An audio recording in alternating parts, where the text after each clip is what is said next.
Bismillahirrahmanirrahim.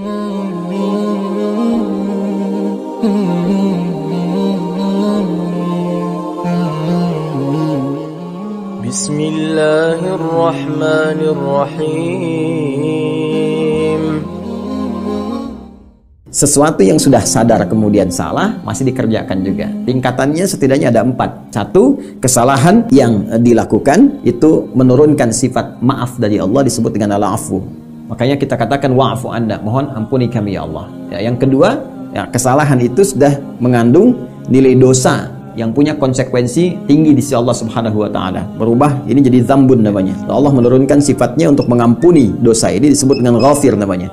Ya, bahkan ada surah ke-40 ghafir, ghafirid dzambi wa qabilit taubi. Ya, di ayat ketiganya Allah mengampuni satu kesalahan yang sudah membawa nilai dosa, bukan sekedar akhta biasa tapi membawa nilai dosa di dalamnya, ya.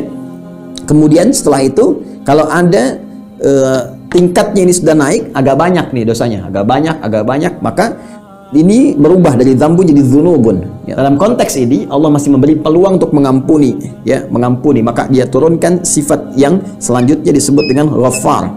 Ya, Ghaffar di surat Nuh, ketika Nabi Nuh banyak dicela, dicaci oleh umatnya, kan beliau bermohon kepada Allah di ayat 10-nya, ya, faqultu astaghfiru rabbakum innahu kana ghaffara.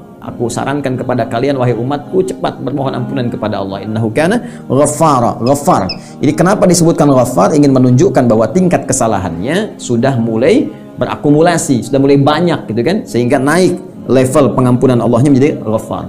Kalau sudah mengandung sifat zalim di dalamnya, ya, sudah nggak sholat, nyuruh orang lain nggak sholat, mencela orang-orang yang sholat, itu zulmun, dzunubun ma'adzulmi, dzunubun ma'adzulmi, ya, ada zalimnya. Sehingga orang-orang yang mencegah orang-orang untuk beribadah di masjid, kan, mengagungkan Allah, itu disebut termasuk orang-orang yang zalim. Ya, itu diantaranya diungkapkan nanti di Al-Quran di ayat yang ke-114 di surah Al-Baqarah. Wa man azlamu mimman mana'a masajidallah yudhkara fiha ismuhu wa sa'a fi kharabiha. Siapa orang paling zalim di antaranya yang mencegah orang-orang untuk berzikir di masjid-masjid Allah Subhanahu wa taala? Ada sifat zalimnya. Maka di sini pun Allah masih beri kesempatan pada dia kalau dia ingin taubat. Maka diberikanlah kemudian sifat nama Allah yang selanjutnya untuk mengampuni, disebut dengan Ghafur. Ya, Ghafurun. Tuh, 1, 2, 3, 4. Nah, ada yang terakhir ini, tingkat paling tinggi dari kemaksiatan, disebut israf namanya. Israf. Israf itu sangat berlebihan. Israf. Ya, israf berlebihan. Ini sudah melewati batas lah, yang kalau kita kesankan kalau nggak bermaksiat, ya, kayaknya gatal. Kalau orang lain kerjakan maksiat yang dia belum pernah, kayaknya tersaingi, pengen banget gitu, ya. Nggak ada orang lain yang boleh melampaui dia. Itu israf namanya.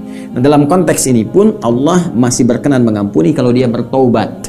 Allah turunkan sifatnya yang kelima, Rahim namanya. Ini yang paling tinggi, Rahim. Di Quran surah 39 Az-Zumar ayat 53. Ya, Allah berfirman, qul ya ibadiyalladzina asrafu, nih, asrafu ala anfusihim la taqnatu mir rahmatillah, la taqnatu mir rahmatillah. Hei hamba-hambaku, katakan Muhammad SAW pada hamba-hambaku yang bahkan pernah berbuat israf dalam hidupnya. Dia pernah mencuri, berzina juga, merampok juga, tibalah ada sentuhan pada jiwanya. Aku akan hina dalam hidup. Aku dilahirkan mulia, bersih. Apakah wafat dalam keadaan kotor? Aku ingin bertobat, ya Allah, tunjukkan bagaimana caranya. Lalu ada getaran di jiwanya, ada panggilan datang ke masjid, dia sujud, minta ampun, ya Allah, ampun. Maka dengan rahmat Allah diampuni dosanya. Dalam sujud itu kemudian dia wafat misalnya, maka wafat dalam keadaan husnul khatimah, bertaubat kepada Allah Subhanahu wa taala. Nah, ini. Jadi maksud saya begini, di tingkat kesalahan terkecil ada sifat Allah mengampuni. Naik jadi berat, ada Ghafir. Naik lagi ada Ghaffar. Banyak ada Ghafur. Bahkan berlebihan pun Allah masih beri kesempatan sepanjang nyawa belum sampai tenggorokan. Jadi kalau dengan semua kesempatan ini masih belum mau taubat juga, dengan cara apa lagi Allah mesti mengampuni? Ya, jadi benar kata Nabi, ya, semua umatku, kata Rasulullah, akan masuk surga kecuali yang nggak pengen. Jadi kalau ada yang mendapatkan rahmat Allah, itu anugerah. Tapi kalau ada yang ke neraka, bukan Allah yang salah. Orang ini memang pengen. Ya, itu yang berbahaya. Dan jangan sampai terucap di lisan seorang muslim yang beriman mengatakan, nanti nggak apa-apa lah saya ke neraka juga, nggak apa-apa saya bikin sekalian pesta di neraka, saya bikin itu sesuatu yang keliru. Dan mesti kita doakan, ya Allah, mudah-mudahan diberikan hidayah oleh Allah Subhanahu wa taala. Itu bahaya sekali. Itu bahaya. Ini menandakan ada permasalahan serius dengan imannya. Karena insan beriman pasti cita-citanya surga. Ya karena itu kalimat surga pertama dibuka dengan kalimat iman. Al-Baqarah ayat 25. Wa basyiril ladzina amanu wa 'amilus shalihat anna lahum jannatin tajri min tahtihal anhar. Berikan kabar pada orang beriman. Iman dulu tuh disebutkan. Ya, dan dengan imannya wa 'amilus shalihat dia buktikan dengan beramal saleh. Pasti amalnya baik, baik-baik gitu kan. Kata-katanya baik, tuturnya baik, penghormatannya baik, pada ulama baik, pada rasul baik, dan sebagainya, itu imannya tinggi.